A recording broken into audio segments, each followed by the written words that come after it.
benn deal boo xam ne aussi wax na ko si wàllum Covid yi moo nekk CTE yi lii nga xam ne leneen rek tegoon si hangar yeeg yooyu ngir feebar bi di Covid 19. moom muy ne finalement matériel yooyu dañoo dem sax ba mu retrouver wu si yeneen centre yoo xam ne c'est privé. mu mel ni comme corona business déjà ministère de la santé am na benn plainte bu mu teg si ndodam. mu mel ni comme corona business bi aussi dafa feeñ aussi même si wàllum ministère de la santé. waaw foofu c'est le cœur même du business.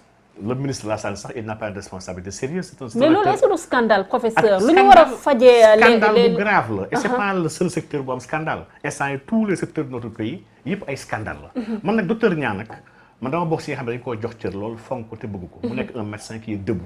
c'est un homme honnête intègre ba pare loyal. il est au service de la population. il fait partie des rares médecins xam muy génn occasionnellement de partager le peu de connaissances qu'il a du corona. tey na fi ay suñu émérite professeurs yi nga xam ne. ñoom ñëpp dañoo làqatu parce que dañoo xamul dara ci mbir loolu mooy la réalité. donc docteur Niang li mu wax nag man je lui ai dit semaine passée ci plateau télé. Je l'ai affirmé donc maa ngi xaaral tam sama plainte au ministère de la santé ndax on a des réponses par rapport à ça. Madiambal nga xam ne élément état bi sax il a fait une tribune sur ça moom. la ma tax jox ñu plainte Madiambal Diagne. quand il parle des CTE yi nga xam ne matériel CTE yëpp. ça s'est retrouvé ci ay cliniques privées de la place. donc li dafa am aujourd'hui yenn tentative yi nga xam ne. ñenn ñi nga xam ne c'est des donneurs de c'est des alerteurs ñuy alerter comment les museler comment les faire taire et loolu mënul passer dans un pays bi nga xam ne fii aujourd'hui ay dof nekkuñu fi. Sénégal dañoo yeew nit yi xam nañ li xew. yàgg nañu jël lépp luy projet lépp luy plan lépp luy programme bu état bi lancé utukaayu xaalis la lekkukaayu xaalis la joxekaayu ay marché la nga xam ne pour seen ay nit ñooy sàcc seen ay nit ñooy pàccoo mbiru dëkk bi lépp luy scandale tamit seen nit yi ñoo ci nekk. et les surfacturations si denrées de première nécessité yi 94 milliards yi état bu Sénégal defoon par rapport ak effort de lutte bi aussi bu ñu sukkandikoo ba tey si général François nga xam ne moo yor suivi bi nga xam ne si force Covid 19 bi. moom tamit nee na dafa mel ni dafa am surfacturation bu ci am. nga xam ne ministre Mansour Faye moo doon gérer mbir yi aussi professeur. waaw du lu bees mu nekk mbir yi doy waar aussi des scandales et des scandales. toujours Sénégal. président ay nitam lay fal. des fois famille am wala ay partisans am lay fal jox leen ay responsabilités ñooñu xam nañ bu baax ne dañoo war a liggéeyal président avant ñuy liggéeyal dëkk teg nañu fa pour dëkk bi. dañu fa teg pour ñu liggéeyal président. donc lépp ñu mën pour jàppale militant président yi ak assurer président mu gagner ils vont le faire te lii ñoom suñu classe politique ancienne bi ñoom benn solution rek la gis pour mën a def loolu. mooy mën a jënd nit ñi jox leen te pour jënd foog nga sàcc leen jëndee.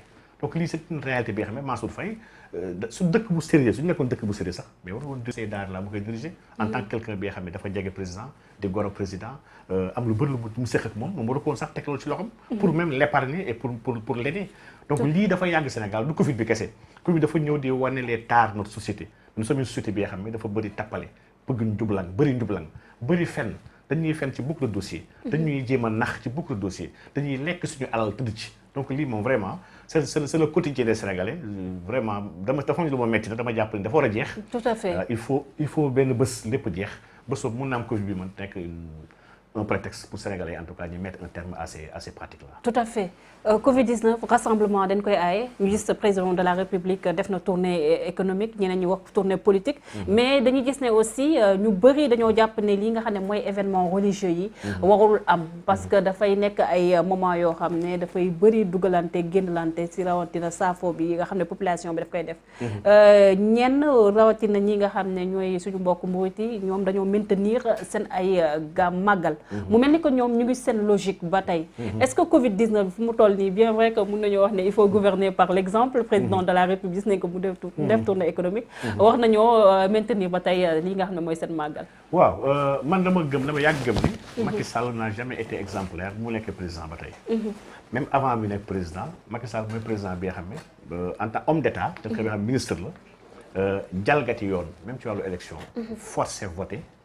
te fekk amuloon droit voter jamono boobu ndax yoru woon carte d'identité donc Macky Sall c'est pas un légaliste faalewul yoon donc ba muy dem tourner li si gën a atroce te ñaaw ci mooy xamoon na ni y a des variants xamoon na ni y a des dangers waaye tereew faalewu ko moom dem na def tournée parce que jàpp na def ko war a def ma jàpp dafa doon tàggoo Sénégalais ndax du defati tournée au Sénégal aujourd'hui nag sama position depuis le début je suis cohérent et logique dans ma position man dama bokk si nga xam ne depuis ba gars yi sax di tëj jumaa yi d'accord ma tëj jumaa yi waruñu tëj jumaa ndax tappale yi ñuy def man gëw ma ñuy arrêté benn cérémonie religieuse pour ce tappale de Covid là marché yaa ngi dox terrain yaa ngi dox làmb ji mu ngi dox lépp a ngi dox si dëkk bi. donc événement religieux pour man dafa am solo sax gars yi mën a ñaan.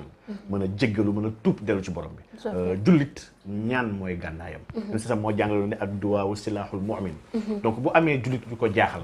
jumaa yi ak rassemblement yi xam ne yàlla kese ko moo tax maanaam màggal yàlla ak jaamu yàlla kese ko lal. jotaay yooyu waruñu ko tere man dama jàpp nañ ci war a dem balu ci yàlla ñaan ci yàlla. amaana mun na yàlla defal ñu tawfiix mu cëriñ donc man gëwma benn sursoir wala benn annulation wax dëgg yàlla man gëwma ne loolu c'est une solution. tout à fait professeur ñu génn léegi si Covid 19 wax par rapport ak loi yi nga xam ne voté nañ ko récemment au Sénégal.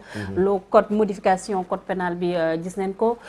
procédure pénale aussi gis nañ ko après tamit nag loi bi nga xam ne moo ñeel wàllum terrorisme bi. gis ne aussi amoon na ay recours yu bëri yoo xam ne ñi nga xam ne ñoo féetoo ci kujje bi ay député defoon nañ ko mais mu am aussi benn mbir boo xam ne xewoon na jamono jii ñu weesu il y a de cela moins d'une semaine conseil constitutionnel nga xam ne matuñ toon ils étaient seulement 4 sages ñu annulé yooyu les recours mu nekkoon tamit tollé mu mel ni comme ñun suñu institution yi fu mu toll nii dafa commencé di fragiliser wu.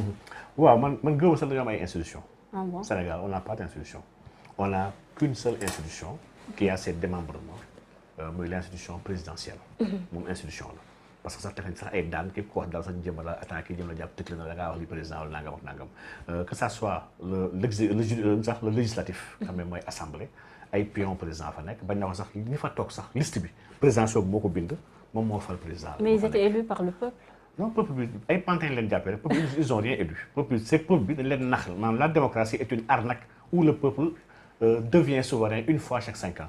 maanaam en votant mais ce ne sont pas des souverains ce ne sont pas des citoyens c'est des électeurs. il y a une nuance nag entre un électeur ak un citoyen. il y a une nuance tam entre un gouvernant et un dirigeant. donc ñun dañu dugal ci benn arnaque bu ñuy woowee démocratie xam naa ne c'est pas le sujet de notre discussion mais nous ne sommes pas en démocratie nous sommes dans une partitocratie qui est très aristocratique. donc et kleptocratique ndax ay pouvoir bi xam ne sàcc yi la ñuy màggal donc aujourd'hui pouvoir législatif boobu président moo tànn ñi fa la nekk moo tànn listam dindi ñi dugal ñee ba pare moo tànn président bi. pouvoir judiciaire président mooy nommé presque ñun ñëpp ay ndaw président lañu. président ku bëgg tëj Sénégal seetlu nga ni képp kuy opposant wala ngay xeex état wala ngay xeexal dëgg da ngay am problème ak yoon.